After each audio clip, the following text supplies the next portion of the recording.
वळण मिळतं हे मला आत्ता जाणवते. नॉर्मली चित्रपटाचे लेखक हे पुढे येत नाहीत, पण आज तुम्ही सगळे पुढे आणि लेखक स्टेजवर आहे. हे अचानक घडलेलं असल्यामुळे मी खूप खुश आहे आज. या चित्रपटाची आयडिया यांच्या मनात एक 10 ते 12 वर्ष होती आणि ते याच्यावर काम करत होते. आपण असं काहीतरी जगासमोर मांडलं पाहिजे, युवकांसमोर मांडलं पाहिजे असं ज्यांच्या मनात होतं असे रवींद्र पाठक सर. रवींद्र पाठक सर हे स्वतः व्यावसायिक आहेत आणि त्यांनी गोंदवलेकर महाराजांचे अनुग्रही आहेत. 12 ज्योतिर्लिंगाला श्रीराम कथा सांगणारे हे एकमेव व्यक्ती असतील. ते उत्तम प्रवचनकार आहेतच, पण समाजाला नवीन दिशा देण्याचं, नवीन विचार देण्याचं काम ते सातत्याने करत असतात. रवींद्र पाठक सर, मी तुम्हाला स्टेजवर याची विनंती करतो. येस, थँक्यू मानस. आणि तू असं स्वतःला नौखा अजिबात समजू नकोस, कारण आम्ही तुझा स्टँडअप कॉमेडीचा देखील फॅन आहोत. त्यामुळे अर्थातच समर्थांचा अजून एक फायदा, तो पण प्रमोट झाले. अनेक त्याच्यामध्ये उदाहरणार्थ पॅन्ट भरती करण्याचा शॉट आपल्यापैकी अनेकांनी त्यातला बघितलेला आहे. असे छोटे छोटे प्रसंग की जे मानसच्यामुळं अधिक खुलले, आणखीन त्याच्यामध्ये खळखळून हसण्याचं एक लोकांना संधी त्याच्यामध्ये निर्माण झाली. हा चित्रपट करण्याचा मागचा उद्देश असा होता की आजच्या तरुणाईला परमार्थ या शब्दाचा थोडासा नाही म्हटलं तरी तिटकार आहे. कारण त्यांच्या दृष्टीने परमार्थ म्हणजे देवदेव करणं, उपवास तापास करणं, व्रतवैकल्य करणं आहे. परमार्थ ही जीवन जगण्याची कला आहे किंवा त्याच्या आधाराने देखील आपण आपलं करिअर करू शकतो. या संकल्पनांना तरुणाई मान्यता द्यायला तयार होत नाही. पण संतांनी हे सगळं सांगून ठेवलंय ग्रंथांमध्ये, पण आज ग्रंथ वाचायला वेळ कोणाला आहे? कारण ग्रंथ वाचण्यासाठी लागणारी धारणा शक्ती म्हणा, तेवढा वेळ म्हणा, तेवढे डिटर्मिनेशन म्हणा, आज समाजामध्ये दिसत नाही. आणि मोबाईलमुळे तर आमचं आणखीन माइंडसेट इतके चंचल झालेले आहेत की आम्ही 90 सेकंदापेक्षा मोठं रीलही बघू शकत नाही. तर अशा परिस्थितीमध्ये या सगळ्या संतांच्या ग्रंथांमधले विचार प्रॅक्टिकली समाजासमोर कसे आणावेत, यासाठी काय नवीन आधुनिक आपण प्रणाली वापरू शकतो, या दृष्टिकोनातून हा चित्रपट आपण निर्माण केला. आणि जसं मानसनी सांगितलं त्याप्रमाणे हा समर्थ रामदास स्वामींचा बायोपिक नाही. कारण बायोपिक बघणारा तोच समाज असतो जे ऑलरेडी त्यांना मानतात. आणि या चित्रपटाचा उद्देश असा आहे की ज्यांची पावलं अजूनही या दिशेने वळलेली नाही किंवा ज्यांना याच्याविषयी अनेक गैरसमज आहेत परमार्थाच्या विषयी, त्या लोकांनी या चित्रपटाकडे वळावं आणि त्या आधाराने एखादा जरी विचार या चित्रपटातून त्यांना मिळाला तरी तो त्यांना निश्चितच एक पुढचं पाऊल, एक पुढचा मार्ग दाखवू शकेल. या चित्रपटात आता सरांनी सांगितलं, रवींद्र सरांनी सांगितलं की ब्रह्मा, विष्णू, महेश असे 3 या चित्रपटाचे आहेत. तर त्यातले जे ब्रह्मा आहेत योगेश फुलबगर, तर चित्रपटाचे दिग्दर्शक त्यांना मी स्टेजवर बोलवतो. या योगेशने मला लेखकाला बोलायला दिलं की काय होतं कळतंय ना. खूप बोललास माणूस. योगेश या ब्रह्माने मला, हे ब्रह्मांड आहे, हा चित्रपटाचा अवकाश आहे, तू लिही आणि तो उद्या स्क्रिप्ट द्यायला समर्थ आहे हा विश्वास दिला. त्याच्यामुळे नाही असं काही झालं नाही, तो खरंच उगाच काहीतरी बोलेल. तर मी योगेश, काय भावना आहे ट्रेलर लॉन्च? आपण रवींद्र सरांना पहिल्यांदा भेटलो होतो, विचार समजून घेतले होते, तेव्हा आपल्या डोक्यात हेच होतं की आजच्या काळाला सुद्धा आपल्याला वाटेल असा चित्रपट आपल्याला एक करायचा, आणि रवींद्र सरांचे तेच म्हणणं होतं. मुळात मला बरं वाटतंय की आमचा लेखक इथे एवढं बोलतोय, मी तर तिकडे बोलू दिलं नाही तेवढं. पण एक आहे, हा सिनेमा जेव्हा आम्ही करायला ठरवलं, जेव्हा मी रवींद्र सरांना भेटलो, मी होतो, मानस होता, आशुतोष होता, अमोल होता, तेव्हा त्यांचा शब्द, मी नेहमी हा शब्द वापरतो मुद्दाम, कारण त्यांचा तो शब्द फार महत्वाचा होता की योगेश हा फक्त माझ्यासाठी चित्रपट नाहीये, मी काही प्रोफेशनल सिनेमा करणारा प्रोड्युसर नाही नेहमीचा. माझ्यासाठी ही माझ्या गुरूंची, माझ्या समर्थांची सेवा आहे. पण ही सेवा करत असताना सगळ्यात महत्वाचा विचार हा आहे की मला ती ट्रॅडिशनल वेनी पोचवायची नाहीये, मला ती नव्या जोमाने, नव्या विचारांनी पोचवायची. आणि हा थॉट घेऊन असे वल्ली आम्ही निवडले जे या प्रोसेसमध्ये इन होत गेले आणि हा सिनेमा घडत गेला. वाक्य वाक्य, पात्र पात्र तयार होत गेलं आणि रवींद्र सरांची जी कथा होती त्याला एक सिनेमाचं रूप आम्हाला देता आलं. आणि तो सिनेमा प्रयत्नपूर्वक असा केला की आत्ता आपण, मी योगेश म्हणून अनेक गोष्टी देवाबद्दलच्या मानतो, अनेक गोष्टींबद्दल मनामध्ये असा विचार की खरंच आहे का नाहीये, असे अनेक प्रश्न आपल्या प्रत्येकाच्या मनात असतात. त्याचं एक सोपं साधं उत्तर, आणि अध्यात्म हे जड नाही, अध्यात्म किंवा ग्रंथ हे जड नाहीत, ते सहज सोपे विचार आहेत, ते विचार समजून घ्यावेत, तो विचार बरोबर असावा, इतक्या साध्या चांगल्या हेतूनी, प्युअर हेतूनी आम्ही हा सिनेमा घडवत गेलो. आम्ही याच्यामध्ये संवाद लिहिताना, प्रसंग लिहिताना, ऍक्टर्स कडनं पण कामं करून घेताना कुठेही आता हा सीन करताना तुला एक 1887 मधला एक अभिनय करायचा आहे असं कुठेही काही न करता आजच्या लोकांना आवडेल, आजच्या लोकांना रुचेल आणि आजच्या लोकांना आपलासा वाटेल असा सिनेमा करण्याचा प्रयत्न केलाय. आणि जेव्हा एखादं गाणं येतं, पहिल्यांदा टीझर येतो, तेव्हा असं होतं की सिनेमा आपलं बाळ असतं ना, तर असं होतं की बारसं झालं, आता हे झालं, आता पुढचा सोडा. ट्रेलर लॉन्च ही माझ्यासाठी फार महत्वाची गोष्ट आहे, कारण आजपासून आमचा सिनेमा काय आहे आणि याला लोकांनी काय यायला पाहिजे याचं उत्तर देणारा आमचा ट्रेलर असणार आहे. त्यामुळे very emotional movement, very very very emotional movement for me specifically. तर मला आवडेल तुम्ही सगळ्यांनी ट्रेलर एन्जॉय करावं. है ना? तुम्ही कल हो ना हो मध्ये सॉरी मला हे सांगायला फार मजा येते. ह्या सिनेमामध्ये आम्ही अत्यंत छान मराठी भाषा वापरली, पण त्याच्या बरोबर विरुद्ध असलेला एक व्यक्ती म्हणजे आमचा cinematographer DOP Atit Nayak. Atit please come. तुम्ही याला आबरा का डाबरा मध्ये फेमस फिल्म होती ज्यामध्ये ऍज अ चाइल्ड आर्टिस्ट म्हणून पाहिलं होतं. अनेक फिल्म्स, अनेक ऍडव्हर्टाइजमेंट. ह्याला सांगितलं की फार ओशाळ्यासारखं होतं, अरे आम्ही एवढे असे छान दिसत नाही, आम्ही एवढ्या सिनेमामध्ये ऍक्टिंग केली नाही म्हणून आम्हाला वाईट वाटतं. सो तू आता तर he is now our DOP, ज्यांनी या सिनेमा अत्यंत सुंदर पद्धतीने आणि अत्यंत ग्राउंडेड त्या सिनेमाची गरज ओळखून हा सिनेमा शूट केलाय. सो अतित मराठी विचारतो, उत्तर तुझ्या भाषेत दे. तुझा अनुभव कसा होता? First of all thank you. मला काहीतरी वेगळं एक्सपिरियन्स झालं समर्थ फिल्ममुळे, समर्थ फिलॉसॉफीमुळे, आणि मला काहीतरी नवीन आणता आलं सिनेमा थ्रू. माझा कॅमेरा, माझी लाइटिंग एक कॅरेक्टर होतं ह्या पूर्ण स्पेसमध्ये. मला ते कॅरेक्टर्सचे इमोशन्स, त्यांचं जे मेलनकॉली ती आहे ती दाखवता आली. And it was a great experience to bring that energy on to this.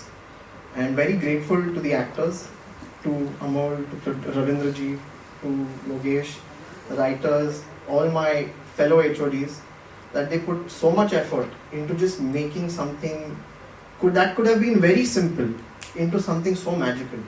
It kind of feels grounded in philosophy, yet not heavy on it. And that is something I think the audience will take with it. So, thank you. I hope that is what actually it is. हे जे English शब्द आहेत ह्यामुळे पण एक आहे, खरं सांगतो, या चित्रपटाचा आम्ही प्री प्रोडक्शन करत असताना ऑलमोस्ट 35 दिवस हा माणूस आमच्या बरोबर डीओपी म्हणून पूर्ण प्लॅनिंग करायला, मी काय लाइटिंग करणार आहे, तुझा काय सीनची कोरिओग्राफी आहे ती सांग मला. ह्याचा प्री प्रोडक्शन मध्ये 35 दिवस हा माणूस आमच्याबरोबर पूर्ण बसून होता, एकी सोडून. सो ही खूप मोठी गोष्ट आहे. He is very dedicated toward his work. Me English बोलायला लागलो, याच्यामुळे बऱ्याच गोष्टी माझ्या सुधारल्यात इंग्लिश मधल्या तरी.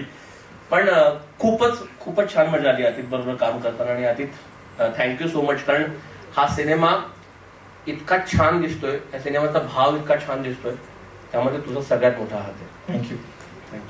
निखिल राऊत आपल्या सगळ्यांना माहिती आहे, अत्यंत गुणी कलाकार आणि माझा अत्यंत जवळचा मित्र. अनेक वर्ष एकत्र काम करतो आणि निखिलनी या सिनेमामध्ये एक छोटीशी भूमिका केली. भूमिका सांगायला नको कारण दिसेलच ते, पण प्लीज तुम्ही आता दोघं बोला निखिलचा एक्सपिरियन्स. योगेश हा माझा बालमित्र आणि शाळेतला मित्र, त्यामुळे आपल्या मित्राचा सिनेमा आहे. अमोल सुद्धा आमचा मित्र. या मित्रांच्या सिनेमात काम करायला मिळते पहिल्यांदा, ही गोष्ट माझ्यासाठी अतिशय महत्वाची असते. त्यामुळे आज मित्राचा सिनेमा प्रदर्शित होतोय, त्याचा ट्रेलर लॉन्च होतोय, यात मला सगळ्यात जास्त अभिमान वाटतोय माझ्या मित्राचा. अभिनंदन. हाय. जेव्हा तुझे पात्र साकारलेस, ते पात्रावर आम्ही काम करत असताना आम्हाला खूप मजा येत होती आणि आम्हाला माहिती होतं की याला कोणीतरी तगडा ऍक्टर पाहिजे. हा, आणि जेव्हा आम्ही ट्रेलर बघितला किंवा काही सीन्स बघितले तेव्हा आमची खात्री पटली की हा, हे हे परफेक्ट काम झालेलं आहे. काय होतं तुझा मुळात असा एक चित्रपट आपल्याकडे येतो की जो असे विचार मांडतो, जो आध्यात्मिक पण नाहीये, पण जो रेग्युलर डेली बेसिसचे एक विचार जगायचं कसं, विचार कसा करायचा, किंवा एन्झायटी, डिप्रेशन याच्यावरचा सुद्धा एक उपाय म्हणजे समर्थ विचार, असं एक साधारण कॅल्क्युलेशन असलेला चित्रपट आपल्याकडे येतो. तर साधारण तुझी भावना काय आहे, आणि चित्रपट करायच्या आधी आणि चित्रपट पूर्ण आता ट्रेलर लॉन्चच्या वेळेस या दोन्ही वेळेस तुझ्या भावना काय? हे संस्कार मी पुण्याचा मूळचा असल्यामुळे हे होत आले. त्यामुळे या संस्कारांची किती गरज आहे आत्ताच्या काळात हे मला स्वतःला जाणवलं. आणि जेव्हा योगेश आणि अमोल या दोन मित्रांनी या सिनेमासाठी विचारलं तेव्हा नाही म्हणण्याचा प्रश्नच नव्हता. कारण समर्थ रामदास स्वामी हे फक्त संत नव्हते, तर मनाला घडवणारे विचारवंत होते. त्यामुळे मनाला घडवायचं कसं, इतका मोठा विचार आपल्याला दासबोध किंवा मनाच्या श्लोकातून मिळतो. तर अशाच विचारांवर आधारलेला हा सिनेमा आहे. या सिनेमात माझं पात्र जरी छोटं असलं तरी सुद्धा महत्वपूर्ण पात्र आहे. पण हे पात्र सुद्धा प्रेक्षक रिलेट करू शकतील, कारण आपल्या आजूबाजूला असे आपले ऑफिस कलिग असू शकतात, सहकारी असू शकतात. तुम्हाला हे पात्र सुद्धा रिलेट होईल नक्कीच. आणि मिश्किल पात्र आहे. योगेशने जरी उल्लेख केला असला तरी अतिशय मिश्किल, हसत खेळत गमती करणारं हे पात्र आहे. आमच्या नायकाच्या ऑफिसमध्ये त्याचा सहकारी असतो. त्यामुळे आणखीन एक विशेष मानस, हे जे पात्र लिहिण्यामध्ये सुद्धा तुझा खूप मोठा वाटा आहे, कारण खूप छान डायलॉग्स तू या पात्राचे लिहिले. त्यामुळे मला मारणे हे पात्र साकारताना खूप मदत झाली लेखकाकडून. थँक्यू. ऍक्च्युली हेच ऐकण्यासाठी मी प्रश्न विचारला होता.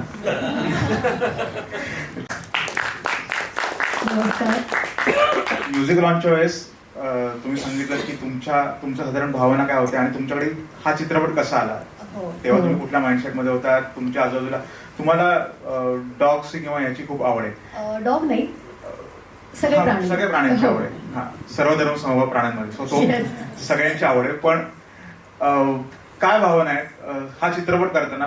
मुळात अशा पद्धतीचा किंवा अशा विचारांचा चित्रपट आपल्याकडे येतो आणि आपल्याला यातनं काही विचार मांडायचा, हे एक जबाबदारी वाटते, काय भावना काय? हो, ही एक जबाबदारी तर आहेच. जेव्हा हा चित्रपट माझ्यापर्यंत पोहोचला तेव्हा मला असं वाटलं की अरे बापरे, मला त्या काळात जाऊन आता काही सीन्स वगैरे करावे लागणार आहेत का? तर दिग्दर्शकाचं फक्त एवढंच म्हणणं होतं की नाही दिशा, विचार आपले समर्थांचे तेच, पण पद्धत ही नव्याने आहे, नवीन पद्धतीने आपण ते विचार आपण सर्वांसमोर पोहोचवणार आहोत.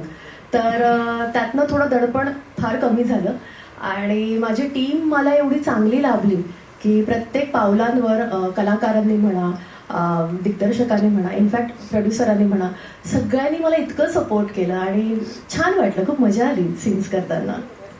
थँक्यू. थँक्यू. येस. तुमचा अनुभव कसा होता? तुम्ही या सिनेमात आमच्या बरोबर काम केलं, तुम्हाला कसं वाटतं? नमस्कार. या सिनेमासाठी जेव्हा मला विचारलं, मी पहिल्यांदा विचारलं की शूटिंग कुठे आहे, कारण सध्या प्रवासामध्ये जो काही वेळ जातो शूटिंगसाठी जाता येताना, तर ते बोलले नाही मुंबईतच आहे. ठीक आहे म्हटलं, मग उत्तम आहे, काही हरकत नाही. पुण्यात आहे शूटिंग. आणि कोण कोण आहेत? भूषण बरोबर आधी काम केलंय, ईशा बरोबर आधी काम केलंय, या पुष्कराज बरोबर केलंय, निखिल बरोबर केलंय. मी तुझ्याबरोबर काम केलं नव्हतं, भेटलो होतो आणि काम बघितलं होतं, म्हणजे काय करतो मला माहिती होतं. म्हटलं सगळी टीम उत्तम आहे आणि मी म्हटलं ठीक आहे करूया. मला काही कल्पना नव्हती कथा काय आणि कशी आहे आणि काय ते. आणि मग हळूहळू मला ती कथा कळायला लागली आणि त्याचं महत्व कळायला लागलं. आत्ता मला जेव्हा हा म्हणाला, मला इतकं असं भरून आलं की मी हे सिनेमा म्हणून करत नाहीये, मी ही सेवा म्हणून करतो. ही जी भावना आहे करण्याच्या मागची, ही सगळ्यात महत्वाची आहे. आम्ही नाटकाच्या निमित्ताने अमेरिकेमध्ये नाटकाचे, आपल्या मराठी नाटकाचे प्रयोग होते आणि तेव्हा एक तिथला माणूस गोरा, तर तो असं एकदा बोलता बोलता म्हणाला की तुम्ही भारतीय लोक आहात, हे तुम्ही खूप लकी आहात.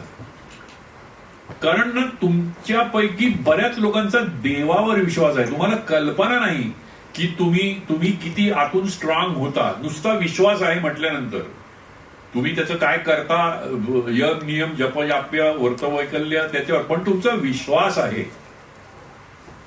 आम्ही काय कुणाचे खातो तो राम आम्हाला देतो. हा जो विश्वास आहे, हा विश्वास महत्वाचा आहे. तो म्हणतो की त्यामुळे काय होतं की तुमच्यावर कितीही संकट आली, तुम्हाला काहीही झालं तरी तुम्ही म्हणता की नाही देव आहे. आणि माणूस मोडत नाही. तो म्हणतो की अमेरिकेमध्ये आत्महत्या करण्याचं प्रमाण एवढं आहे, माणसं मोडूनच पडतात कारण विश्वास नाही. माझ्या मागे कोणीतरी आहे, हा विश्वास नाही. आणि तो विश्वास या सिनेमानी जर सगळ्यांना दिला तर मला खूप आनंद होईल. धन्यवाद. मी म्हणलं ना की काही गोष्टी अशा असतात की ज्यांचा आपण विटनेस होणं ही आपल्यासाठी फार मोठी गोष्ट असते. राजन सर त्यातले एक आहेत. कारण काम करत असताना नेहमीच मी असं म्हणतो की एखादं पात्र तुमच्यासमोर जेव्हा येतं तेव्हा त्या पात्राकडे बघण्याचा दृष्टिकोन ज्या पद्धतीने तुम्ही तयार करता ते सगळ्यांसाठी शिकण्यासारखं आहे. म्हणजे आम्ही सगळेच जण त्यातनं खूप काही शिकत होतो.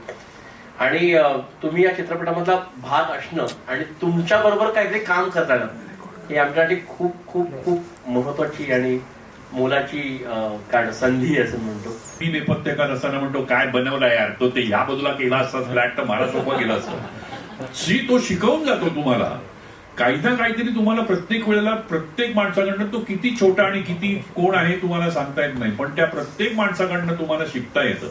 तसं ही जी हा जो आपला परिवार आहे तर हा खरंच परिवार आहे. त्याच्यामध्ये कोणी लहान कोणी मोठा कोणी हे असं मी मानत नाही. हे सगळे एक आहे आणि हा टीमचा एफर्ट आहे. ही कुणा एकट्या माणसाची जबाबदारी नाहीये की पुढे खेचून नेणं. ही सगळ्या टीमनी खूप छान केलंय असं मला वाटतं. आणि मी जेव्हा आता काही चित्रपटाचा थोडासा भाग पाहिला जेव्हा डबिंगसाठी वगैरे गेलो होतो आणि मी चकित झालो. म्हटलं अरे कास्टिंग केवढं आहे याचं, केवढा मोठा पट आहे कास्टिंगच्या बाबतीमध्ये. म्हणजे जर खूप छान झालंय आणि या छोट्या रोलसाठी सुद्धा त्यांनी खूप चांगली माणसं निवडली आहे.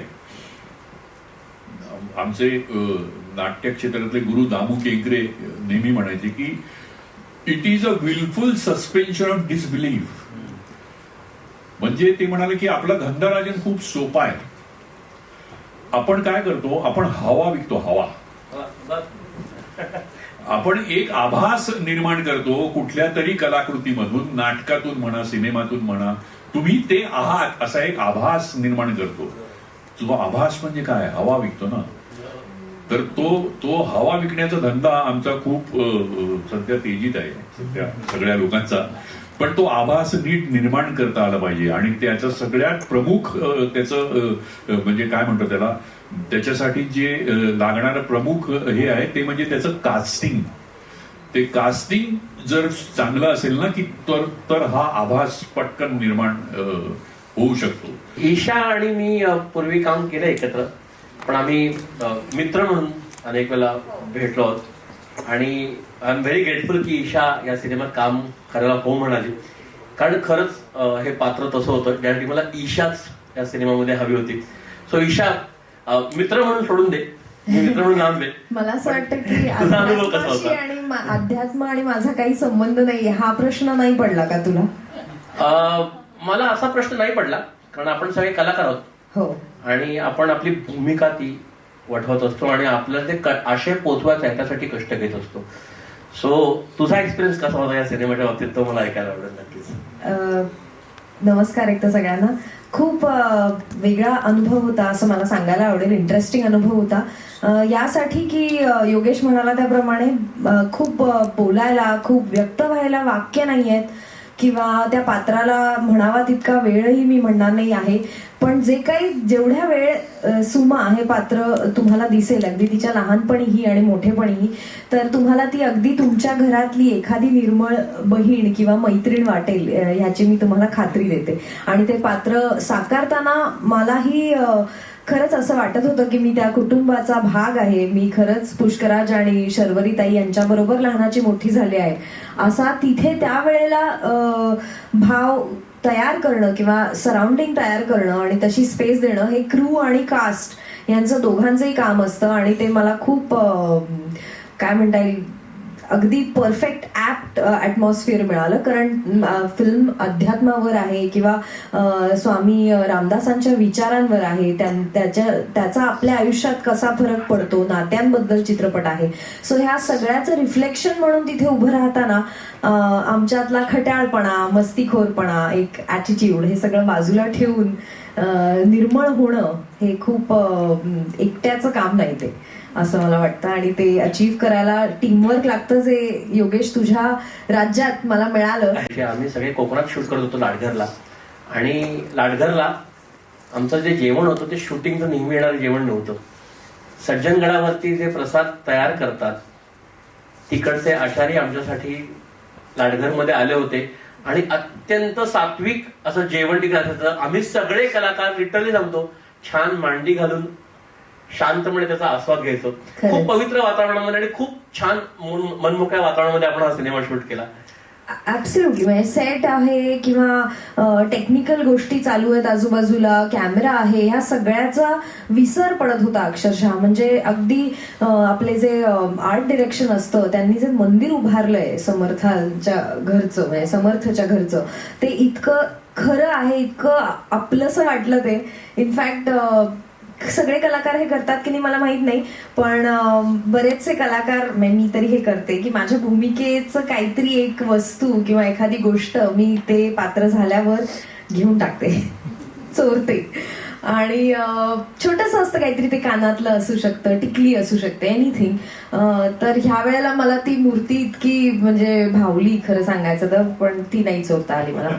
जरा रॉंगच वाटेल, मॉरली पण ते रॉंगच आहे. पण सो या, पण म्हणजे खरंच खूपच ते घर, अगदी ते किचन, म्हणजे तिथे जे आम्ही जे वावरत होतो, सीनसाठी एंट्री घेत होतो, असं वाटत होतं आपण दिवस रात्र करत राहूया, नकोच मिळू दे व्यवस्थित ओके शॉट होऊच नाही, तिथेच राहावं, तिथेच जगावं, बंब पेटवावा, आंघोळ करावी, आपली थोडीशी भाज्या लावून काय शेती करावी, असं अक्षरशः असंच वाटत होतं. तिथे मी सुमा म्हणूनच जगले. 4-5 मांजरही गोळा गेली होती मी, तुला माहिती आहे. सो अगदी रुळले होते मी. Thank you so much. Thank you Isha, thank you so much. या पात्रासाठी जे कष्ट घेतलेत ते खूप जवळनं बघितले आम्ही. रात्री कधी कधी असे झाले की रात्री 1 वाजता तुला वेळ मला वेळ, आपण रात्री 1 वाजता ऑनलाईन भेटूयात आणि रिडिंग करूयात. अशा प्रोसेसमध्ये स्वतःला ह्या कॅरेक्टरमध्ये तू इन करायचा प्रोसेस केलीस किंवा कॅरेक्टरचा अभ्यास केलास. सो तुझा एक्सपिरियन्स कसा होता? कारण मी भूषणला अनेक वेगवेगळ्या भूमिकांमध्ये पाहिले, पण मी याच्यामध्ये नक्की सांगतो, मी पाहिलेलं भूषण किंवा मी डिरेक्ट केलेलं भूषण या फिल्ममध्ये वेगळं आहे. So how was your experience Bhushan? Thank you Yogesh. आपली सुद्धा अनेक वर्षांपासूनची मैत्री आहे. मला वाटतं 15-1 वर्षांपासून बिटवीन द लाईन्स म्हणून एक नाटक केलं होतं, मृण्मयीने डिरेक्ट केलं होतं, ते मृण्मयी देशपांडेने. त्यावेळेला आमची ओळख झाली होती. त्यानंतर अनेक वेळा इंडस्ट्रीमध्ये भेट झाली, पण काम करण्याचा योग आला नव्हता आणि तो इतक्या छान चित्रपटासाठी आला. खूप स्ट्रॉंग कॅरेक्टर आहे. मुळात मला लहानपण माझं आधी सुरुवातीला दिसलं, कारण काही काही गोष्टींना ऑटोमॅटिकली आयुष्यात खूप येऊन जातात. म्हणजे मी चिंचवडचा आहे, तर लहानपणी जे चाफेकर चौकातनं कायम जायचो, तर मी दामोदर चाफेकरांच्या स्टॅच्यूकडे बघायचो आणि मला त्यांची भूमिका, आता काम करत असताना त्यांची भूमिका मिळाली. तसेच वेगवेगळे रोल, मग महाराजांची भूमिका असो, हे जे एक एक इन्स्पिरेशन कायम आयुष्यात होते, त्यांच्या भूमिका मिळत गेल्या. आणि असंच कुठेसं कदाचित हरवलेल्या मनातनं असे समर्थ आहेत असं मी म्हणेन. कारण लहानपणापासून मी कोकणातला, म्हणजे माझा जन्म कोकणातला, आजोळी जायचो कायम रायगडमध्ये. आणि रायगडला गेलो असताना मला कायम दिसायचं की आजी आजोबांच्या घरी, म्हणजे जे आपल्या पणजोबांचे वगैरे फोटो लावलेले असतात, तर न चुकता एक फोटो हा कायम असायचा, हा समर्थ रामदास स्वामींचा होता. तर त्यामुळे ते लहानपणापासून एक कुतूहल होतं. रायगडावर फिरायला जायचो, त्याचबरोबर शिवथरवेळीला गेलेलो आहे, मग ती मूर्ती बघणं, त्यांच्या हातात दासबोध, ते खूप कुतूहल लहानपणापासूनच होतं. आणि कधी वाटलं नव्हतं आयुष्यात की असला त्या रेफरन्सनी त्यांचे विचार पोहोचवण्याचा चित्रपट बनेल आणि त्याच्यात मला काम करण्याची संधी मिळेल. इतकं की माझं शिक्षण कॉन्व्हेंट मधलं त्याचाही उपयोग या चित्रपटाला होतोय हो. आणि अतिशय उत्तम शाळा. म्हणजे आज मी जे काय घडलो, मी कायम मला सांगायला आवडतं की माझ्या शाळेमुळे घडलो. खूप चांगले विचार मला माझ्या शाळेतनच मिळालेले आहेत. पण तरी लहानपणी एक आजोबा असायचे आणि ते मनाचे श्लोक सगळ्या मुलांबरोबर वाचायचे आणि बरीचशी मराठी मीडियमची मुलं असायची आणि लहानपणापासून कारण काय मराठी भाषा ही नंतर आम्हाला इंट्रोड्यूस झाली होती. तर त्यामुळे सगळे आपली पोथी छोटी छोटी जी पुस्तकं असते ते उघडून बसायचे आणि पाठांतर असायचं आणि मला खूप भारी वाटायचं ते की हे आपल्याला का कळत नाहीये. पण तो अभिनयाचा एक किडा लहानपणी होताच. मी तसंच पुस्तक घेऊन घरी जे काय पोथी वगैरे असेल ती उघडून फक्त सूर त्याचा आहे की हे फक्त करत राहायचो जेणेकरून जसं काय की मला कळतंय. आणि एकदा शाळेतनच असा निरोप आला होता की ह्याला काही मराठी वगैरे वाचता सुद्धा येत नाहीये, जरा लक्ष द्या. मनाचे श्लोक या गोष्टी आईनी लहानपणी काही शिकवलेले होते. पण आता चित्रपट करत असताना पुन्हा एकदा एक कनेक्ट झाला तो नात्यांमुळे. खरं सांगायचं तर आज मला वाटतं आपण देवाची भक्ती करतो किंवा देवदेव करतो ह्याचं सुद्धा एक मेन कारण असतं मला वाटतं की आपल्याला आपले नातेवाईक किंवा आपले जवळचं आपलं कुटुंब आहे त्यांना सेफ ठेवायचं आहे. आपण एकट्याचा सुद्धा एक वेगळा खूपच कॉन्फिडन्स येतो की आपल्याला फक्त स्वतःला जपायचंय. तर त्यामुळे या सगळ्याचा मेन एक दुवा आहे ती म्हणजे आयुष्यातली नाती. ती खूप महत्वाची आहेत आणि ते मला या चित्रपटातनं दिसलं. कारण ही नातेसंबंधांवरची सुद्धा गोष्ट आहे. ही वडिलांची आणि मुलाचं नातं दिसतंय आणि आपापल्या आयुष्यात वेगवेगळ्या टप्प्याला आपण अनेक नाती बदलताना पाहिली आहेत. अनेक नाती जी आपल्याला वाटली होती की कमकुवत आहेत ती घट्ट होताना पाहिली आहेत. अशी नाती मला माझ्या आयुष्यातही दिसलेली आहेत आणि दे हॅव बीन सरप्राइझिंग. त्यामुळे असं एक नातं आपल्याला आज पोर्ट्रे करता येतं आणि ते सुद्धा इतकं स्ट्रॉंग पात्र आहे की अतिशय खोलवर ऑलरेडी तो अफेक्ट असणारा जे आता आपण ट्रेलरमध्ये पाहिलंच आहे त्यामुळे स्पॉइलरही नाहीये. लहानपणापासूनचे त्याचे विचार तो तसा का घडला. कारण मुळात मला वाटतं लहान मूल कुठेही जन्माला आला आपलं जे धर्म असतो तो त्या कुटुंबात जन्म आल्यामुळे एकाने होतं. कारण की आपण आपल्या आई वडिलांना फॉलो करत असतो. कारण आपले आई वडील हे आपले सगळ्यात आधी महत्वाचे म्हणजे आपले देव म्हणजे आपले आई वडील असतात. तर त्यामुळे तो कनेक्ट खूप महत्वाचा असतो. मग माझा देव जे म्हणेल मी काही करीन. पण तिथेच जर डिस्कनेक्ट असेल तर बऱ्याच गोष्टी बदलतात आणि अशाने या समर्थच्या आयुष्यात काय घडलेलं आहे की त्याला सॅम बोरगावकर त्याचा झालेला आहे या गोष्टींपर्यंत पोहोचतो. पण मुळात मला मनाने भावलेली म्हणजे या नातेसंबंधांवरची गोष्ट आणि ती सगळ्यांनाच पोचते आणि त्या गोष्टींमधूनच आपल्याला समर्थ विचार सगळ्यांपर्यंत पोहोचवले जातात. हा चित्रपट मला सांगायला आवडतोय प्रत्येक स्टेजवरती मला सांगायला आवडतं कारण की नक्कीच आपण रामदास समर्थांचे विचार लोकांपर्यंत पोहोचवतोय. त्यांनी वेगवेगळ्या गोष्टी आहेतच. पण हा फक्त भाविकांचा सिनेमा नाहीये, हा फक्त आस्तिकांचा सिनेमा नाहीये, हा नास्तिकांचा सुद्धा सिनेमा आहे. नास्तिकांचा जास्त आहे. नाही मी इक्वली म्हणेन बॅलन्स्ड म्हणेन. कारण ह्यांचे मला मेन तेच वाटतं समर्थांनी इतक्या चांगल्या गोष्टी शिकवलेल्या आहेत. म्हणजे एक असं आहे की बलोपासना जे आपण म्हणतो फिजिकल हेल्थ बरोबर मेंटल हेल्थ महत्वाची आहेच. पण आता म्हणून आपण मेंटल हेल्थकडे खूप लक्ष देतो, मेडिटेशन करतो. पण फिजिकल हेल्थचं काय तर ह्याचं महत्वही सांगणारे म्हणजे आपले समर्थ रामदास स्वामी. त्यामुळे हे आणि स्वतः मला फिटनेस मधली आवड त्याचबरोबर मेंटल हेल्थची आवड ही असताना एक लक्षात आली आजही थेरपीला आपण खूप जास्त लोक घाबरतो. त्याचा कम्प्लीट हे आलेलं नाहीये. मग आपल्याकडे खरं तर थेरपी आहे लिहिलेली आहे ती आणि आपण लांब ठेवलेली आहे. तर त्यामुळे लहानपणापासून जर हे विचार आपल्यापर्यंत पोहोचले तर आपण बऱ्याच वेळेला सेल्फ टॉक म्हणतो पण सेल्फ टॉक करायला बसलं नाही तुमचे विचार चुकीचे असेल तर चुकीचाच मार्ग किंवा उत्तर सापडणारच नाहीये. तर योग्य विचार येणार कुठून आहेत तर मनाचे श्लोक म्हणा किंवा इतर काही गोष्टी आहेत ते विचारांमधून ते रेग्युलरली प्रॅक्टिस केली तर ते विचार आपल्याला त्या त्या क्षणी उत्तर देऊ शकतात. तर त्यामुळे हे खूप मनापासून भावलेली गोष्ट आहेच आणि जी नाती मला पोर्ट्रे करता आले त्यांनी छान वाटलंय. त्याचबरोबर उत्तम टीम म्हणजे खरंच मी अशी टीम नाही पाहिली. आज मगाशी आपण म्हणालो ब्रह्म विष्णू महेश हे तर तिघही आहेत. पहिल्यांदा मी एक ऍक्टर डिरेक्टर केमिस्ट्री खूप महत्वाची हे ऐकलेलंच आहे. त्याचबरोबर प्रोड्युसर आणि ऍक्टरही खूप आपण बोलत असतो ते आहे. पण डीओपी आणि ऍक्टरची पण एक केमिस्ट्री असते हे मला या चित्रपटातून कळलं. म्हणजे काय तुझा थॉट आहे तू कोणत्या डीओपी आणि कॅमेरामॅन मधला फरक मला अतीतमुळे कळला. कारण की डिरेक्टर ऑफ फोटोग्राफी आणि कॅमेरामॅन या दोन्ही म्हणजे प्रत्येक जण कॅमेरामॅन असतात पण त्यांची डिरेक्टर एक जे असतं की त्यांचाही एक डिरेक्टर असतो ही इज द डीओपी. तर म्हणून आपण पटकन डीओपी म्हणून जातो पण त्याचा अर्थ कळत नाही. तो अर्थ मला या सिनेमातून कळला कारण प्रत्येक माझं पाऊल कसं पडणार आहे, माझा काय विचार आहे, त्याप्रमाणे जसं अतीत म्हणाला त्याचा कॅमेरा थ्रू आउट एक कॅरेक्टर आहे. म्हणजे आम्ही सगळे चित्रपटात जेवढे दिसतो त्याच्यापेक्षा जास्त कोणी असेल तर त्याचा कॅमेरा थ्रू आउटच आहे. तर त्यामुळे ते खूप महत्वाचं कॅरेक्टर आणि ते पोचतंय.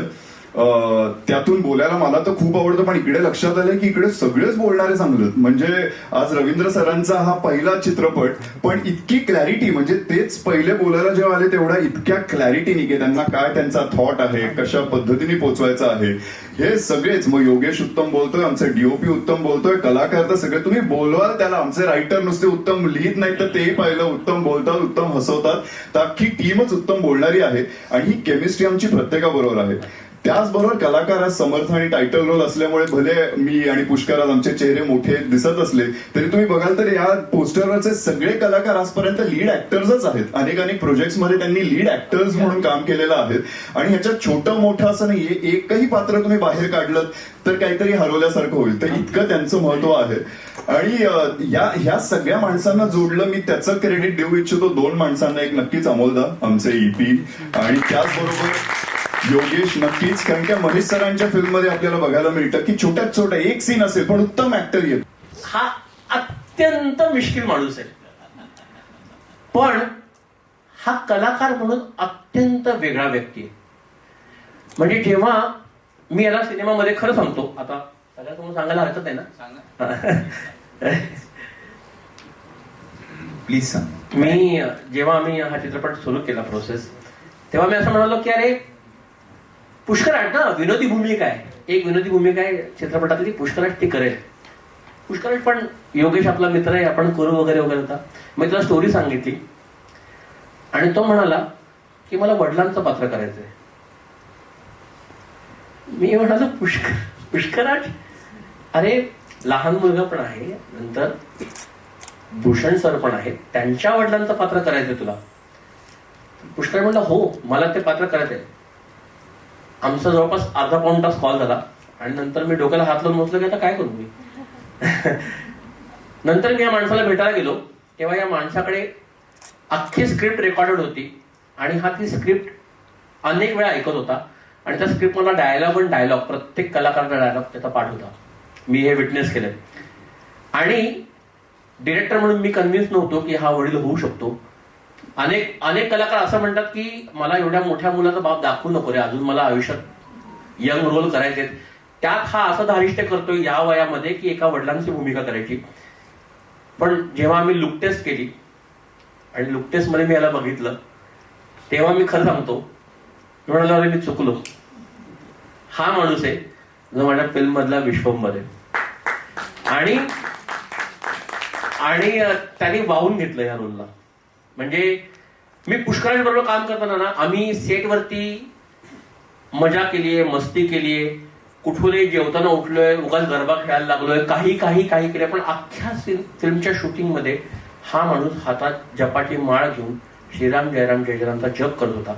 त्याच्या सीनच्या तो तयार असायचा, डायलॉग पाठ असायचे आणि तो सीन करायचा. So Pushkaraj thank you so much आणि व्हेरी सॉरी. तुझी ही प्रोसेस कशी होती, कारण इट्स व्हेरी डिफरंट पुष्कराज. सगळ्यांनी असा पुष्कराज पाहिला नाहीये. धन्यवाद हे तू बोलल्याबद्दल. आणि मला फार बोलायचं नाहीये अजिबातच.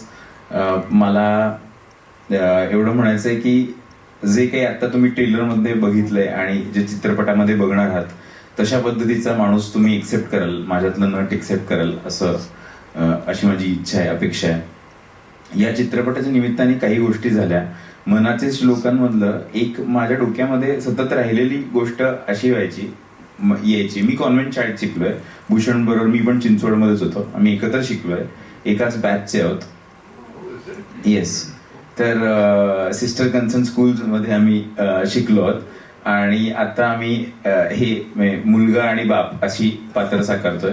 तर मनाचे श्लोक संस्कार वर्ग असायचे, मनाचे श्लोक शिकवले जायचे आणि एका नाटकामध्ये एंट्री घेणारं एक पात्र होतं आणि पडद्यामधनं एंट्री घेताना काहीतरी म्हणत यावं म्हणून कोणीतरी हे म्हणालं होतं, अनुदिनी अनुतापे तापलो रामराया परमदिन दयाळा नीरसी मोहमाया अचपळ माझे नावरे आवरिता तुझं विन क्षीण होतो धावरे धावा आता. तो मिनवेस नाटकामध्ये प्रभाकर पणशीकर एंटर करताना हे म्हणत यायचे आणि तेव्हा ती चाल, ते शब्द, त्या सगळ्या गोष्टी म्हणजे तुझं विन क्षीण होतो धावरे धावा आता ह्याची कल्पना हे आधी असं वाटायचं की हा काय आपण काय एवढा धावा करतोय कुठल्याही देवाचा कशाचाही हे कळायचं नाही. पण आता या सगळ्या वर्षात आयुष्य जगताना हे जे काही कॉम्पिटेटिव्ह वर्ल्ड आहे याच्यामध्ये जगताना गोष्टी मला कळल्या की याचा अर्थ काय आहे, की आपल्याला कशाची गरज वाटते. दुसरी गोष्ट मला या प्रोसेसमध्ये एक जाणवते की मनाच्या श्लोकांचे वेगवेगळे अर्थ आहेत, वेगवेगळ्या पद्धतीने इंटरप्रिट केल्यासारखे आहेत. एक श्लोक आहे, मरे एक त्याचा तुझ्या शोकव आहे अकस्मात तोही पुढे जात आहे. हा श्लोक म्हटलं तर एक माणूस मरतोय वाटतं का, त्याच्याबद्दलचं काहीतरी आहे की तो माणूस, दुसरा माणूस शोक करत बसलेला आहे, तो गेला, त्याची सुटका झाली त्या सगळ्या गोष्टीतनं आणि अकस्मात राहिलेला माणूसही पुढे जात आहे. तर माझ्यातही मला असं वाटतंय की आपल्यामध्येही दोन लोक असतात, जो मी पण आहे तो मरावा आणि अकस्मात हा माणूस उरलेला पुढे जावा अशी माझी इच्छा आहे. आणि या प्रोसेसमधनं हे मला कळलेलं आहे योगेश, हे तुमच्यामुळे कळलेलं आहे. योगेश, अमोल सर, माझे सगळे सहकलाकार, अतिच specially I will mention you very specially. It's a very very very beautiful journey with you. Ravindra sir, thank you, माझ्यावर विश्वास दाखवलात आणि या वेगवेगळ्या गोष्टींचे वेगवेगळे अर्थ मला कळावेत. तर मी हे यासाठी म्हणतोय मरे एक त्याचा यासाठी रेफरन्स देतोय कारण आजच्या काळातला हा सिनेमा आहे आणि असे जे विचार जे खूप आधी मांडले आहेत, जे वाटतात की अरे खूप अवघड असतील, पण तुम्ही त्याचे वाचायला लागल्यानंतर, त्याच्याबद्दल विचार करायला लागल्यानंतर तुम्हाला खूप काही काही गोष्टी त्यातनं शिकायला मिळतील आणि तुम्हाला खूप गोष्टी काहीतरी पोचतील. या चित्रपटासाठी सगळ्यांनीच खूप मेहनत घेतली आहे. अमोल सरांनी स्पेशली ते आजारी पडले मेहनत घेऊन, पण त्यांनी खूप लावून धरलंय आणि मला वाटतंय की मेहनतीचं फळ आपल्याला नक्की मिळेल. धन्यवाद. परकाया प्रवेश वगैरे आपण ही गोष्ट म्हणतो, ही खूप वेगळी गोष्ट आहे. ही आपण फार मोठ्या गोष्टीमध्ये ही म्हणत असतो नेहमी, मैं हूं लेकिन मैं नहीं हूं, जो मैं नहीं हूं मैं वो हूं वगैरे वगैरे अशा डेफिनेशन मध्ये त्याला सांगत असतो. पण जेन्युअनली पुष्करातला मी वेगळ्या सिनेमांमध्ये बघतो. आता एक सिनेमा रिलीज झाला जो एका वेगळ्या जॉनरचा होता आणि हा सिनेमा एका वेगळ्या जॉनरचा आहे आणि भूमिका वेगळी आहे, मेंटॅलिटी वेगळी आहे, स्थिरता वेगळी आहे, बॉडी लँग्वेज वेगळी आहे, पोश्चर वेगळे आहे, भावनात्मक उलथापलत वेगळी आहे. सो विश्वंभर हा जर्नी कसा होता हे मला नक्की ऐकायला आवडेल. मी जेव्हा या चित्रपटात, आणि अजून मला लोक मेसेज करतात काही काय बोलतोस वगैरे, पण खरोखर अशा परिस्थितीत होतो की आता अमोल सरांनी मला फोन केला की स्क्रिप्ट पाठवतोय आणि अशी भूमिका आहे तर तू वाच आणि तू कळव काय वाटतंय ते.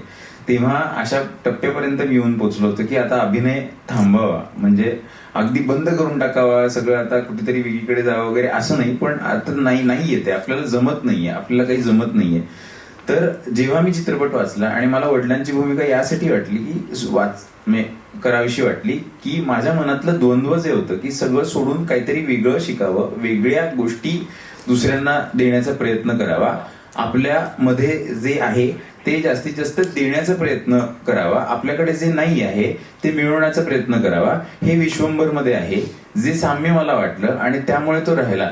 म्हणजे मी हे खूप वेळा त्यांना सांगितलं, खूप वेळा, एक महिनाभर ते चित्रपटात स्क्रिप्ट माझ्याकडे होतो, मी बाकी सगळ्या गोष्टी बंद केल्या होत्या. अनेक लोक मला खरोखर शिव्या घालतील की मी त्यांचे चित्रपट किंवा त्यांच्या नाटकांमध्ये काम केलं नाही. मला याची पूर्ण जाणीव आहे त्या काळामध्ये आणि मी त्यांना सांगायचो की मी बिझी आहे किंवा मी आजारी आहे, की खूप कारणं दिली.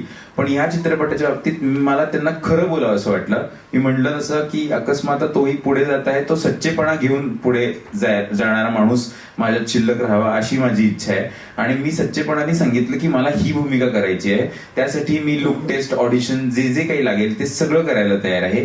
पण मला प्रयत्न करू दे. जर मी सक्सेसफुल नाही झालो तर तुम्हाला जर वाटलं की नाही योग्य, मला एक गोष्ट सांगायची आहे. ती भूमिका करताना आम्ही लुक टेस्टच्या आधी त्याला म्हणलं त्याला पुष्कळ वजन पण जरा जास्त वाटतंय. या मुलांनी 12 किलो वजन कमी केलं, 12 किलो वजन कमी केलं याने, आणि he was very dedicated toward it. त्यामुळे प्लीज प्लीज कंटिन्यू. तुझा हा जर्नी डेफिनेटली खूप वेगळा आहे. धन्यवाद. तर तेच आहे, पण या सगळ्या गोष्टींचा कुठलाही मला वाटते की कुठलाही कौतुक, अभिमान, अहंकार कुठल्याही गोष्टी न वळखता जे काही मला देता आलंय चित्रपटासाठी ते देण्याचा प्रयत्न केलाय आणि ते इतरांनी दाखवलेल्या खूप जेन्युनिटीमुळे करता आलंय. तर त्याच्याबद्दल धन्यवाद. Thank you so much. Thank you so much. Thank you.